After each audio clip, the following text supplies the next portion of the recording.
Lucas is making over $10,000 a month just from a timer app. It's totally bootstrapped and there's no investors.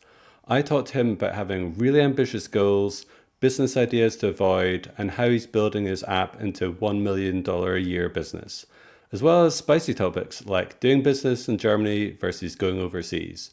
It was a really fun chat, so please like and subscribe if you enjoy it. Let's get into the show. All right, Lucas, can you just tell us what StageTimer is really briefly?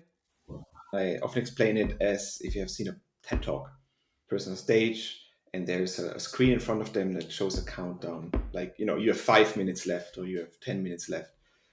And even though this sounds really simple, somebody has to control this. Somebody has to kind of send this information, has to react to something that also happens during the show.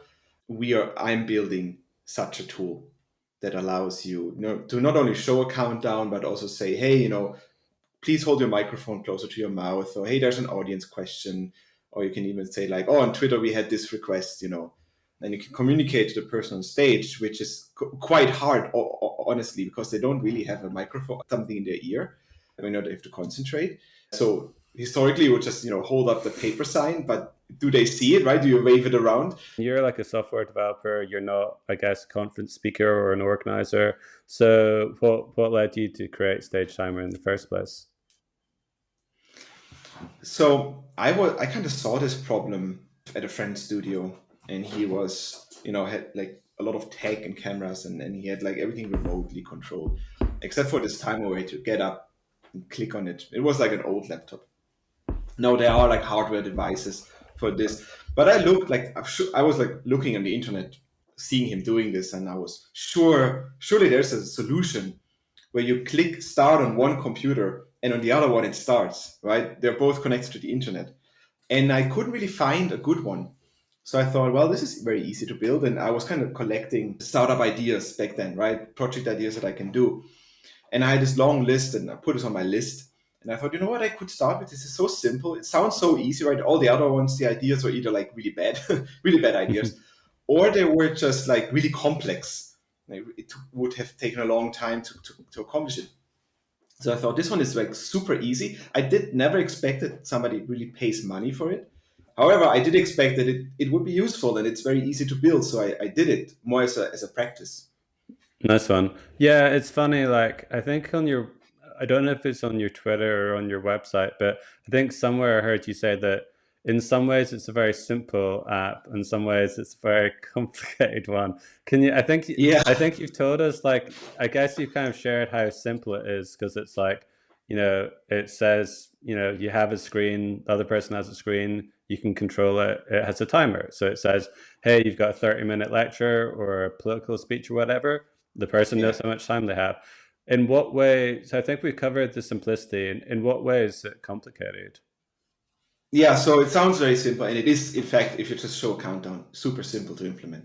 However, very quickly we got a request, hey, I want to kind of program my show in your tool, right? I don't want to just put one countdown, I want to put a series of countdowns because I know like that my opening, is like 5 minutes, and then I have like a keynote address, and then I have a Q&A session, and so on and so forth.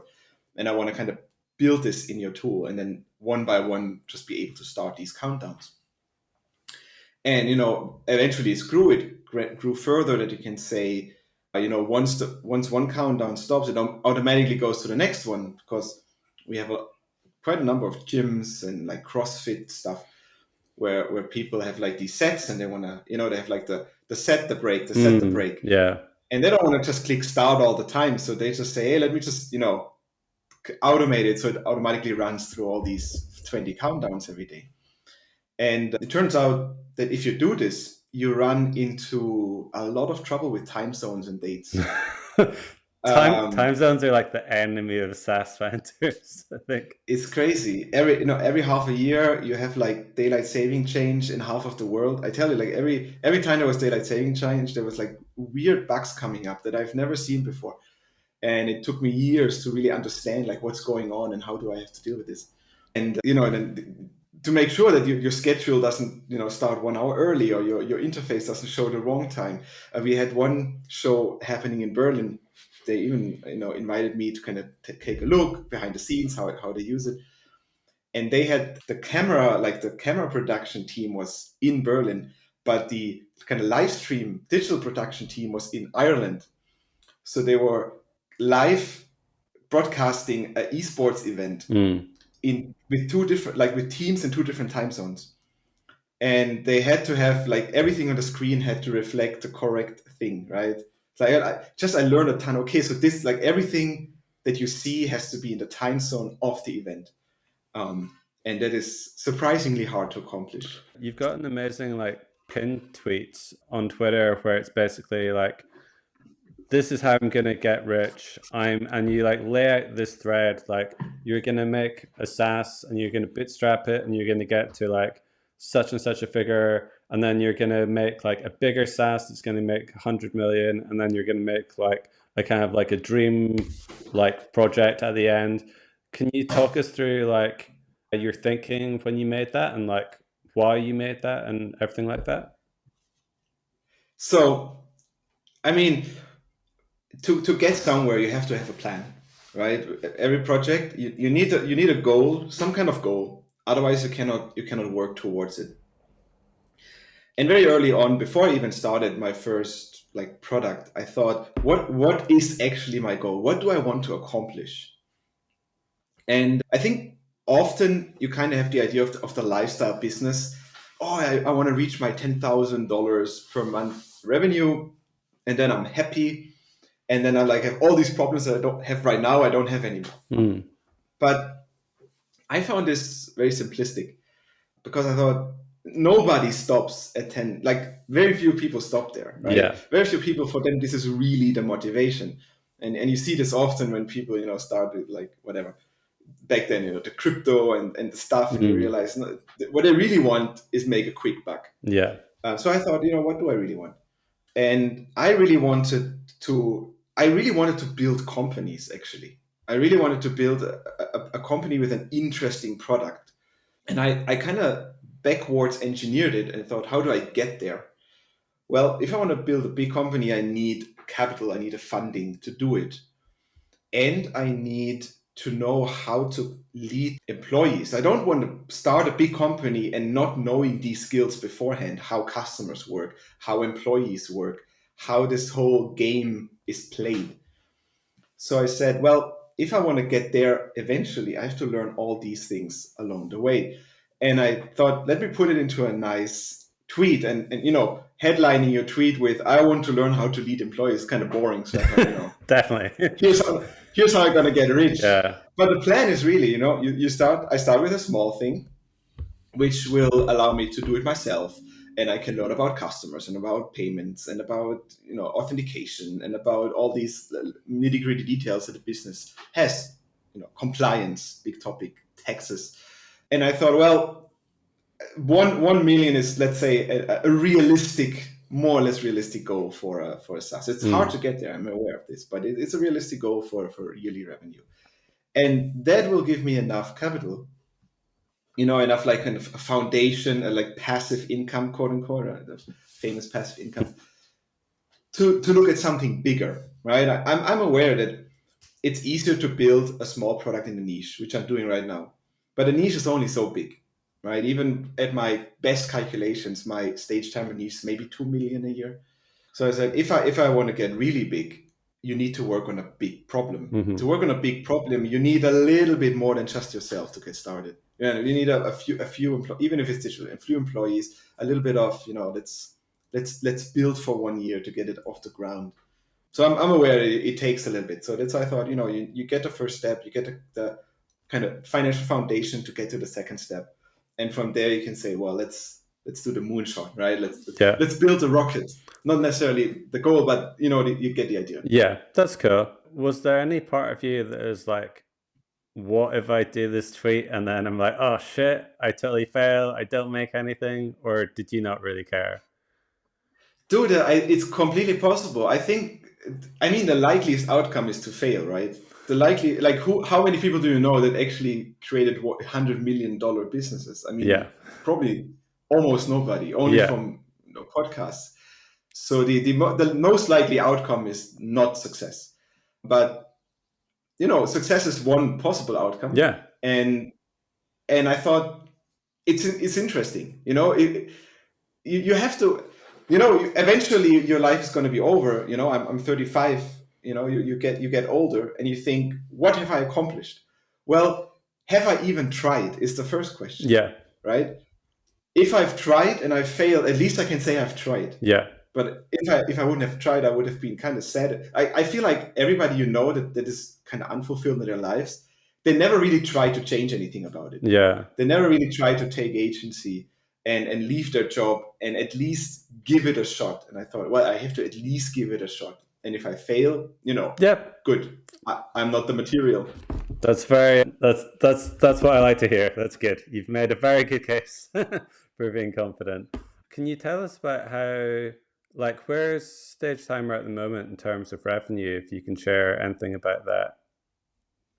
So it's not completely exact because we don't entirely have like monthly recurring, Mm. but I would say we are kind of in between the 10 and the 20K Yeah.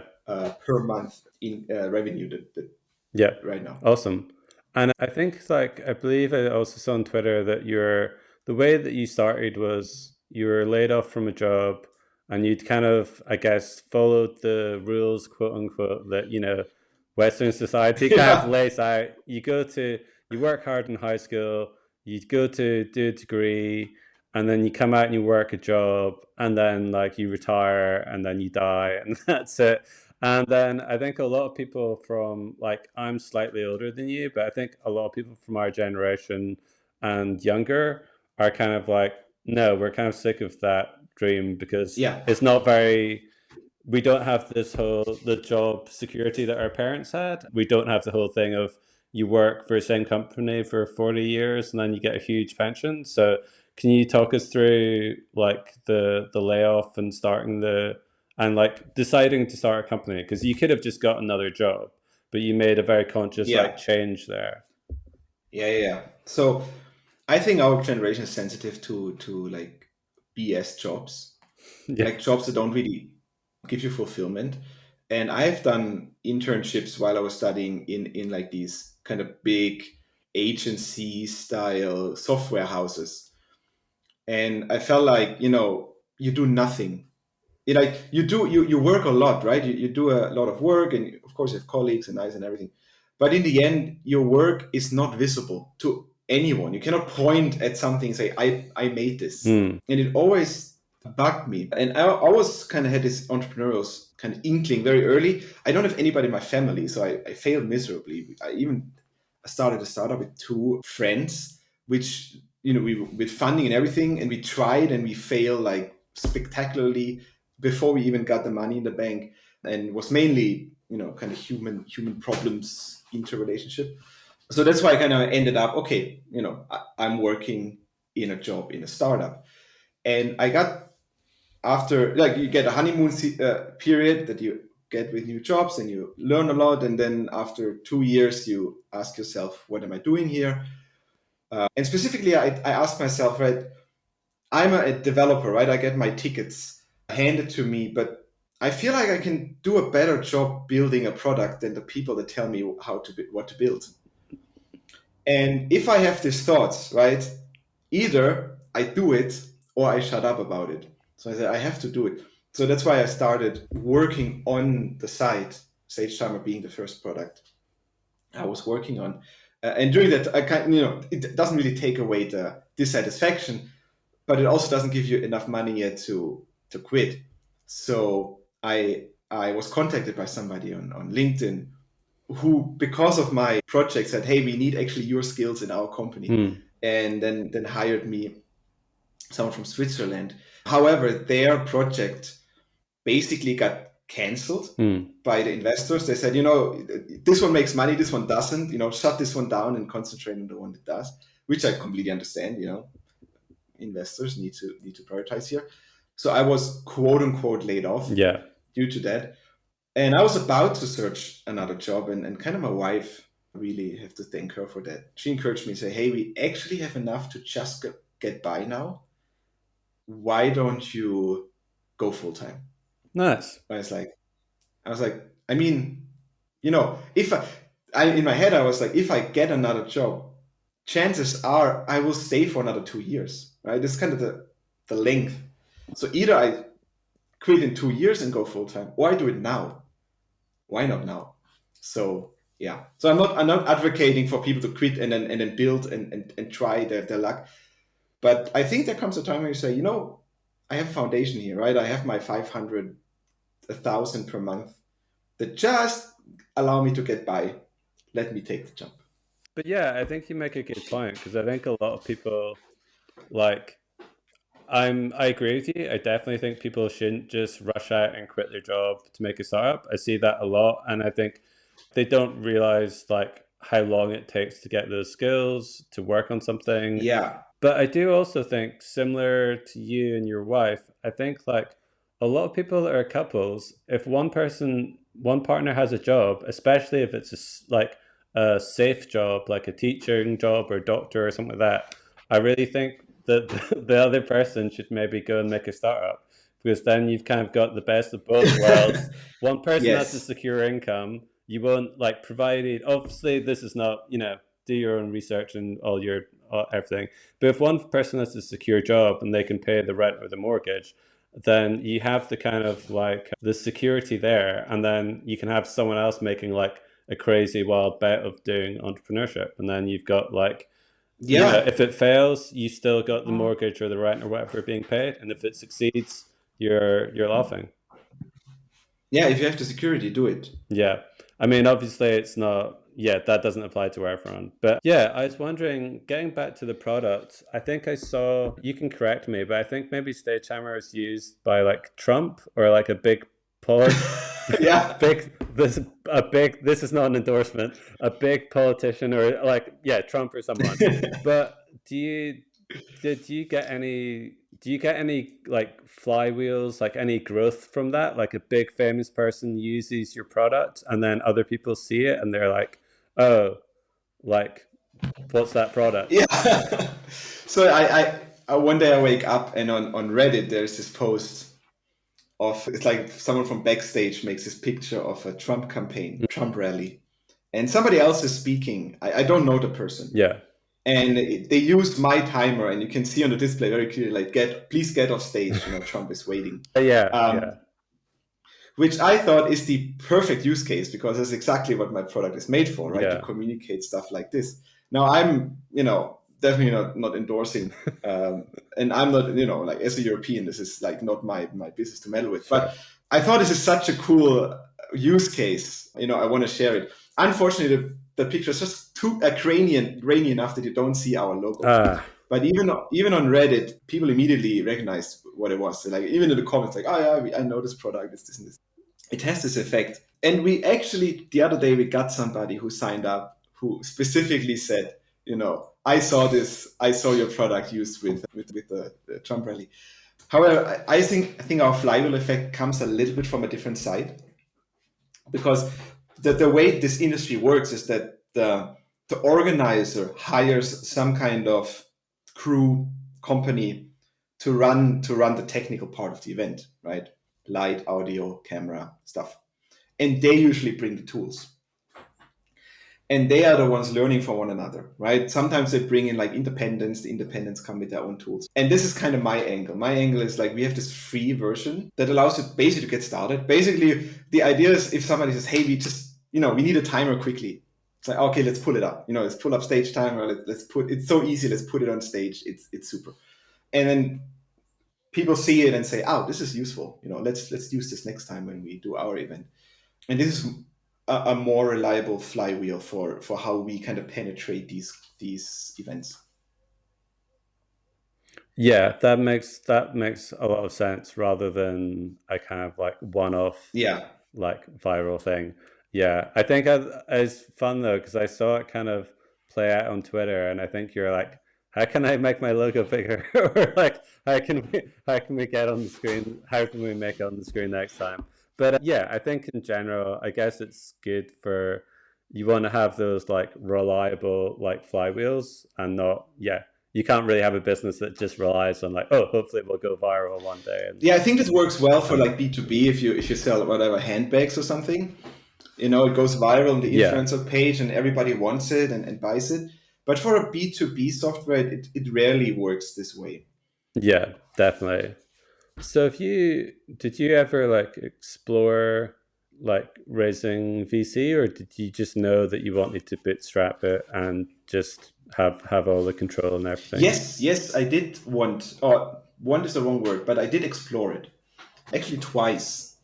We even had one investor coming all the way to my city, and we met in a hotel lobby and we talked like for 2 hours, with pitch and everything in discussion. Um, and we decided not to do it from both sides. So they kind of Mm, said, "Look, we really like your product, but it's very likely that the market is too small right now. The growth is too slow for us as investors to be interesting. yeah. Unless you really want to kind of super expand into other, with other products and this and that." And from my side, I was thinking, do I really want funding? I was like there, like on in the spot, and said, do I want to say yes or no? And Mm, I decided that once I say yes to VC money, even if it's not kind of cutthroat VC money, like very generous private individual VC money, which this was the case, they expect some growth, right? They expect, hey, 300% year over year should be there, like 200 at least. So I have to report to them, hey, we're doing this, we're doing this, we're growing forward. It adds a level of stress. And they would want me, they come with knowledge. They understand, they have grown their own businesses. They say, hey, you should, build up a sales team. You should expand into this vertical. You should create a product that addresses this market that is similar to yours. And I say, even though these are all probably very good ideas and they will actually help me grow this business faster, it will also put a lot of stress on me. And for example, I don't want to build a sales team. Not that I think it's useless. I think it's very useful. I think it could be a great benefit, but it's just not really my forte. I love building a product. Like I love product led growth. I love search engine optimization. That's kind of where I feel more at home. And I say, well, if I really want to do a sales team, what I would do is, grow it enough so that I can hire somebody who does it for me. So I don't have to mm, stress. yeah. Maybe someone who even takes over the Uh, whole app. yeah, that makes a lot of sense. That makes a lot of sense.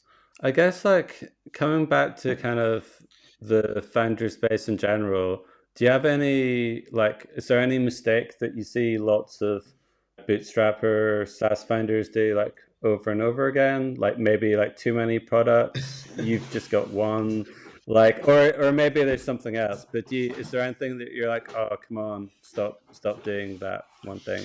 I think conversely, if you are, especially in Twitter, on the like bootstrap or indie hacker space, you actually should listen to the people that post the least, because they're usually the successful Hmm. ones and they're also the ones that don't have a lot to show. So I don't want to like kind of talk bad about anybody, because everybody Yeah, everybody yeah. eventually has some kind of legitimacy in what they are doing. But I'm not a big fan of like courses and boilerplates and starting kits and stuff like this, because it's kind of like this info product thing, right? You need a certain clout on social media to launch it, and then people kind Yeah. of really flock to it due to your name, Mm. right? But I feel like these are not representative businesses. Some people can Yeah. pull them off, but most people can't. And I see a lot of people, launching these info products, launching these boilerplates, and then think, oh, this is amazing. Look at how much they earn. Let me do the same. And then they launch their own boilerplate and, they get no sales. Why not? Because it requires a following to pull off, Yeah. I, and it requires a lot of work to keep alive. Like it's a one-time yeah. purchase. It's something that's really tied to how popular you are. These things, as soon as you kind of get out of popularity, stop posting, quote unquote, you lose your market. Mm. Yeah, I think that's a really interesting point because I think there was someone I saw recently, like Danny Postma, who I guess is in the same kind of bracket of successful founders. But I mean, he's not the exact same, but basically, like he has made a SEO course Yeah. and it made something crazy. Like, don't exactly, I think maybe something like $80,000 in like a few days or something. And there's someone else I follow who made a SEO course like a few years ago, and he is like, "Oh man, like my marketing sucks. Like I can't believe Yeah. this and blah blah blah." And I'm like, "No, your marketing doesn't suck, and you probably made it, and like you probably made it like a good course, but you don't have Danny Postma's following. So it's kind of like, if you, or to put it another way, I guess, like if you have like a famous singer, like I know, like Taylor Swift is endorsed a handbag, that's going to sell way more than a regular, 30-year-old girl in London or whatever is saying like, buy this handbag. You know what I mean? It's like you say, it's about their own like popularity Yeah. is a huge factor in the And sales. I admire these people because they have learned, they're really good on social media. They can really draw a crowd. I can't do this. I'm not good in this. And I kind of have to ask myself, and really everybody has to ask themselves, do I want to be this person? If you want, you have to be, consistent. You have to learn how to be popular on social media. It takes a while. It takes a while to understand how to kind of use the algorithm, be popular. It's not easy. It's not an easy game, but you can learn it, and it takes time, and you can get there. Or do you tell yourself, and that's where I landed, and say, I actually really like the business part more than the popularity part, and I want to build a good business. Yeah, there's lots of people, I have to say, no, I won't mention any names, but there's lots of people that are very popular on social media that haven't made nearly as much revenue as other people that don't like shout about it so much. There are people that are just, not getting involved in dramas Yeah. and just working on their business and making like a really good living. Whereas there's some people that shout about how great they are at business and they're not, I think in the end of the day, the most basically. fascinating to me are like the people that you never hear about, and then they reveal like a little, you know, breadcrumb of like, oh, I made 200K. I'm making 200K every month, very easy, because I do this and this and this. Like, oh, yeah, these are the ones. Because yeah, I mean, yeah, everybody grinds every day, but you cannot grind every day in all directions, right? You have to choose one, and building a good business is a good direction. Yeah, definitely. I was thinking like I think you made a guide about doing business in Germany. That's where you're from. And I guess Germany has a certain reputation for being like hard to do business. There's quite a lot of like bureaucracy and paperwork. Can you tell us about like some of that, and like what are the Yeah. like what are the pros and cons, and like why, maybe as well, why you haven't, for instance, maybe, I don't know, made like a Stripe Atlas company in the Yes. US and stuff like I that and I things can like talk that. about it. So I actually really like this topic. So I want to be very honest and upfront. The best thing I could have done is move to another country and do business there, right? Singapore, US, Emirates, not I think do more Dubai. They're all like all better countries to get started. However, to a certain degree, you do want to live eventually where your family lives. You don't want to live too Yeah, far away. Like there is things that really keep you in the place that you come from. And for us, this is that. And I really, I like the country. The country is beautiful, yeah, and and I get and that. I love the walkability here. And anyway, not getting into details, but business is really hard. So I actually tried doing registering a business in not the US, but in Estonia, because they have an e-citizenship program. Mm. Um, However, I found out that international tax law is really complex, and there's very few accountants that really understand it. So it's already hard to find an accountant, and it's even hard to find one that wants to deal with you having a company in a different country. And in most countries, you can probably get by and just fly under the radar and have it and get your money on your account, and nobody asks too many questions. In Germany, it's not the case, unfortunately. We love to kind of front load all the bureaucracy here, and Mm. which is, I find it interesting because I have talked to people from the US, and they told me you really have this kind of also a lot of bureaucracy there. It just hits you later, right? You have this All whole right. trouble with the state and federal laws being kind of like a whole mix of a whole new bag of problems. But they often only hit you once you're already big. And here they hit you right away when you start. So I kind of got hit by this. Oh, you have a business in another country, but you're actually living here, and it's sole proprietorship. So you actually have to kind of register a like a an offshoot of your business in this kind. So now you have like you have to do taxes Mm. twice, and then you have to make sure that you don't get double tax. And it's really a mess. And I said just the work around it is so much more uh, trouble than it's worth. So I closed it down. I said, okay, how can I do it the default way, right? The intended way. And I found out that Germany has some intended ways to make it easier for people to start. But most people just don't know about it because everything else is so complex. So I thought, why don't I write down these ways that exist in my normally awful country when it comes to business that actually make it more or less simple to get started. And the other side of the coin is that Germans, they love to make everything, they love to cook everything very hot. There's the saying, right? You cook it very hot, even though it's actually you eat it cold. So GDPR is an example. Oh, you have to this and this and follow Yeah. all these rules. No, you actually don't have to, like pull out your leg.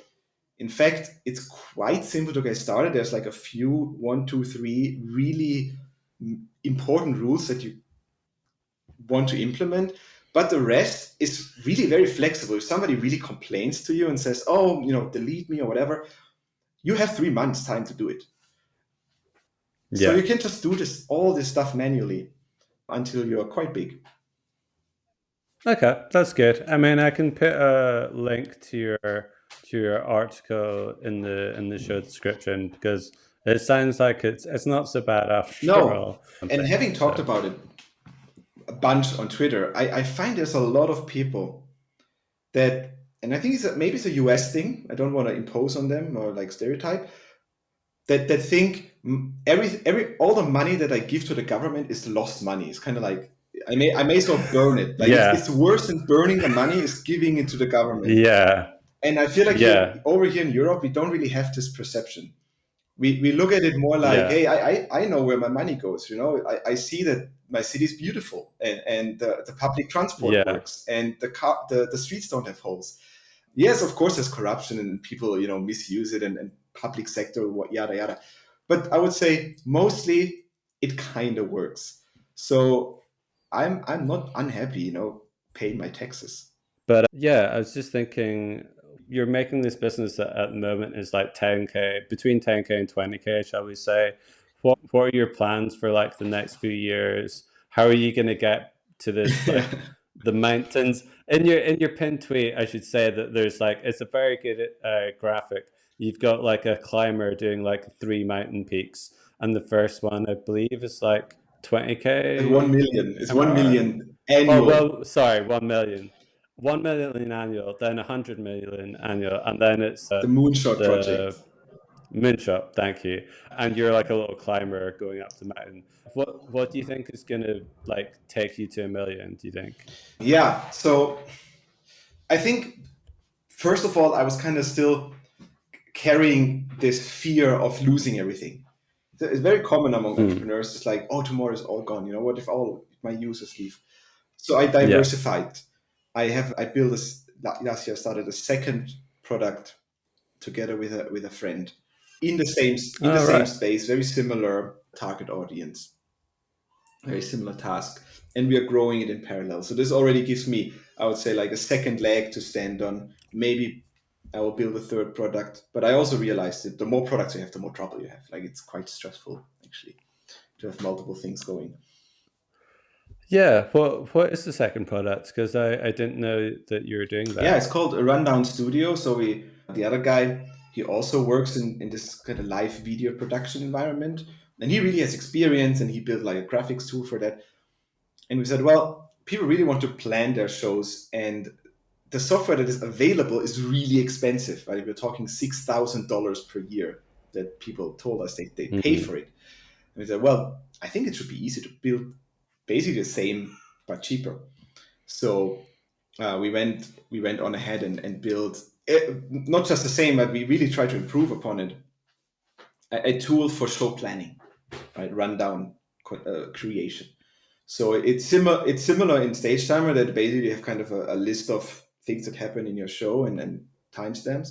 It's different that it's more designed for the pre-show, and then the StageTimer is really concentrating on the during event phase. Yeah. Yeah, that makes a lot of sense. I've seen that before with founders where they like really tackle like one niche and then it's like they make a successful product Mm-hmm. and then it's like they offer something to the same niche.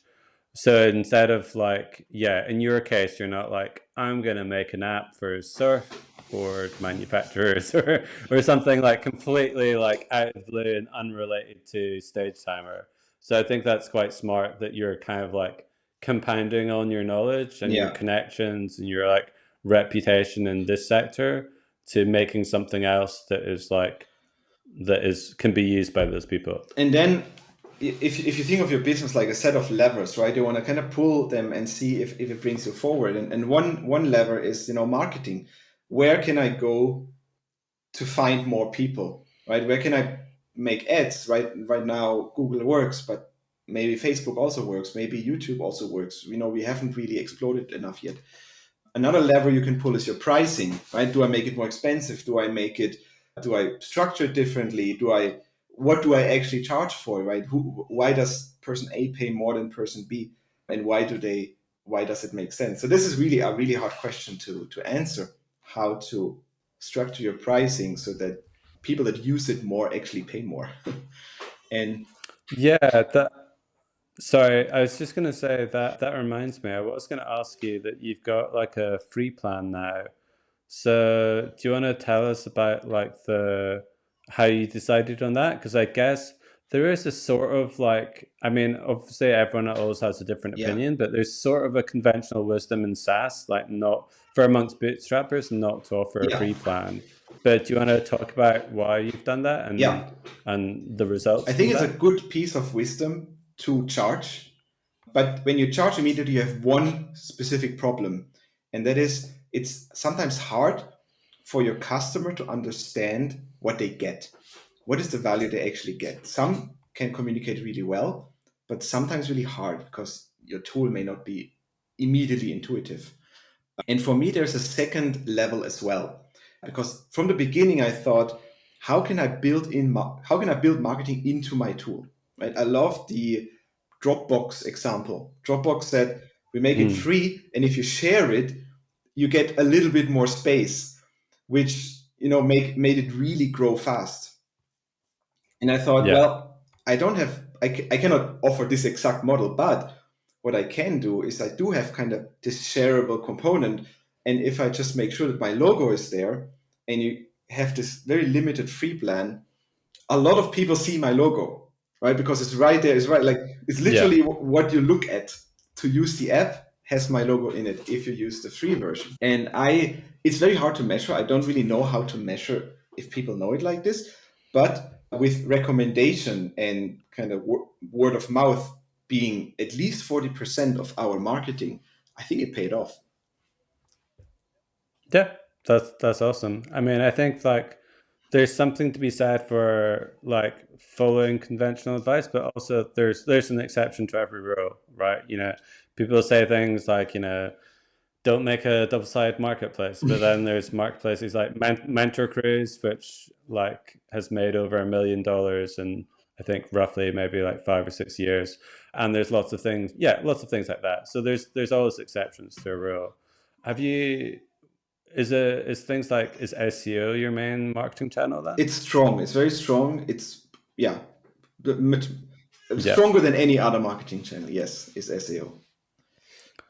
And have there been any marketing experiments or any channels that you've done that have just not been worth To be it? fair, most of them didn't work. Yeah, we Yeah, have tried okay. YouTube and it didn't work, but I'm suspecting maybe our video wasn't kind of hitting the tooth. We Yeah. have tried Facebook. We're trying Facebook right now, but it seems not to work. We're not getting purchases Okay. from it. Instagram, we've tried, same thing. We have tried like reaching out to podcasts and stuff. Mm-hmm. And we have found that nobody wants to get sponsored. Maybe that's a bit specific for my industry because they really somehow appreciate not being sponsored, like really having their own show and ownership of it. Or maybe we just didn't approach in the Yeah. right way. I don't know. We have tried print Yeah. magazines, which are ridiculously expensive, so we left that. We have tried like physical trade shows. We Oh, went to wow. one. We didn't have a booth. We just said, let's try it out. Let's see if let's just go there and see what happens if people do something. And we found out that on trade shows you don't really do business. It's more like a tool to announce stuff if you're already known in the industry, or like or if you do sales, you invite people for the sales talk to the trade show. But it's not really a good tool for marketing. Yeah, it's very expensive. Yeah.